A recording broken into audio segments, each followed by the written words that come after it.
Hey, what's up everybody, and welcome back to Gal. In this video, you're going to learn how to make a glitch distortion effect to give your video a VHS or early 90s TV look. And the best part is, to achieve this effect, you do not need any plugins. I'm going to show you how to create it using built-in tools in Premiere. And I will show you how to use music to help bring your retro vibe to life and make it feel more authentic. On that musical note, I reached out to MusicBed and they sponsored this video. Thanks to MusicBed, you can get a free 30-day trial of their subscription using my link below, and it will give you unlimited music that you can use with your own YouTube channel or equivalent social platform. You can also collaborate on projects, you can invite coworkers or friends to add songs and give feedback. I'll show you more about how to use MusicBed Search in the tutorial when we get to that part, but for now, let's go ahead and jump on into Premiere for the tutorial. The first step to creating our VHS RGB split effect is to go to New Item to create a new sequence.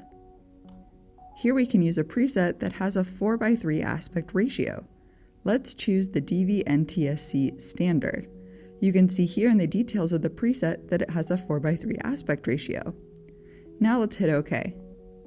Now we can take our HD stock video clip and place it inside of the 4:3 sequence. And here we're going to keep the sequence settings the same. Now go to Effect Controls and scale down the video to fit inside of the frame. The next step is to create the RGB split. First, on this clip, go to Effect Controls and change the blend mode to a linear dodge add. This blend mode will enable the RGB split after we apply color balance effects and duplicate the layers, which you will see shortly. So go to Effects and search for the Color Balance RGB effect and double-click to apply it to the clip. Now let's make red 100 and green and blue 0. Next, let's duplicate the clip in the timeline by holding the Option key and dragging and dropping above. This time let's make red 0 and green 100. Now let's duplicate the clip again to the third layer in the timeline. This time let's change green to 0 and blue to 100. Now the clip looks normal because each color is in balance. But now if we select one of the layers and begin to move the position controls, this is where the split begins.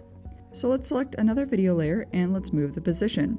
Now the more that you move it, the more drastic the effect will be, so you can choose how much you want.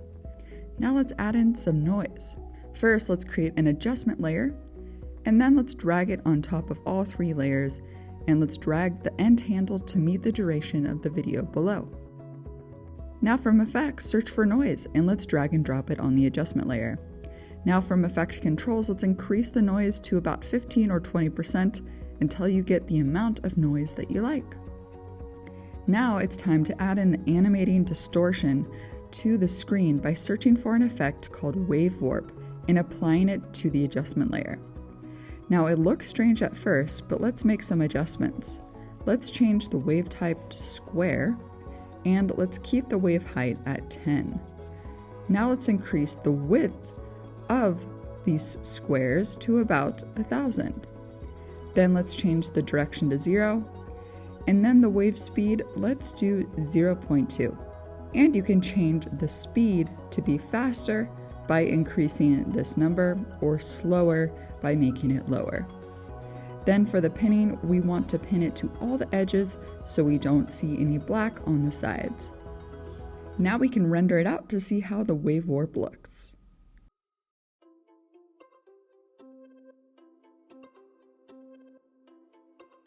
It's looking pretty good, so let's go ahead and add in some on-screen text, such as a play and a date like you typically see on a VHS. Let's use the type tool to quickly type out play and a date and time in the lower left. I used a font called VCR OSD Mono, which is a free font, and it helps it make it look more VHS-like. So now we want to move the wave warp and noise adjustment layer to be on top of the text. So I'm just going to move the text layer just below the adjustment layer. And to make the text less sharp, let's search for an effect called Fast Blur, and let's double-click to apply it to the text layer.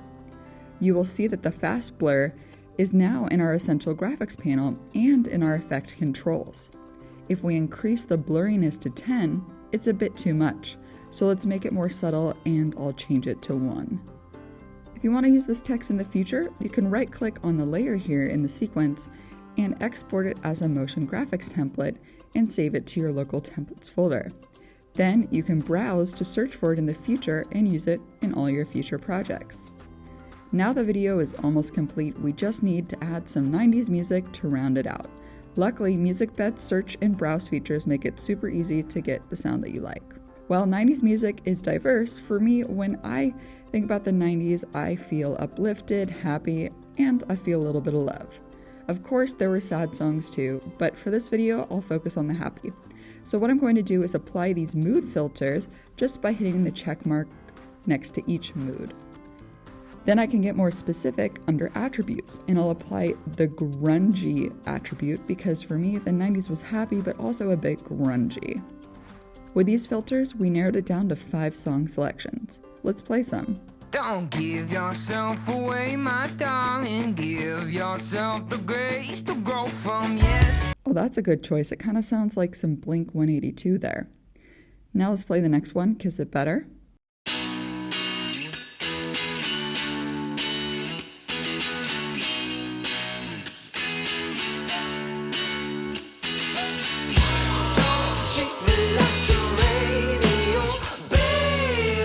Now, I really like this one because it has more of a Nirvana and Prince vibe. And now Come On by Chair Model.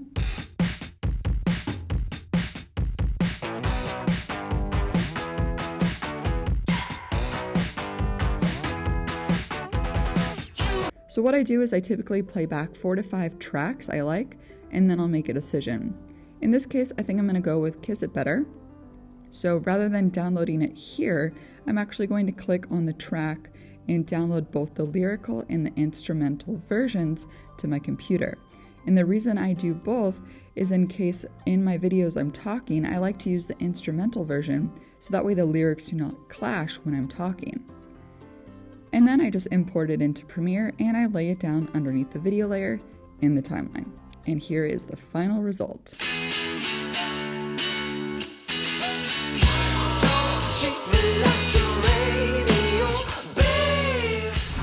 That's it for this video, and if you found it useful, be sure to give it a big thumbs up, and if it reaches 5,000 likes, that helps me know that you like this type of content. And also be sure to try out MusicBed for your next video using my 30-day trial link below. And lastly, new to the Premiere Gal template store is a new holiday Christmas title pack I designed that you can use in any project and modify the font, colors, and more. If you become a patron at patreon.com/premieregal, you'll get templates just like this for free each month. Thanks again for watching, and I'll see you all next time. Bye!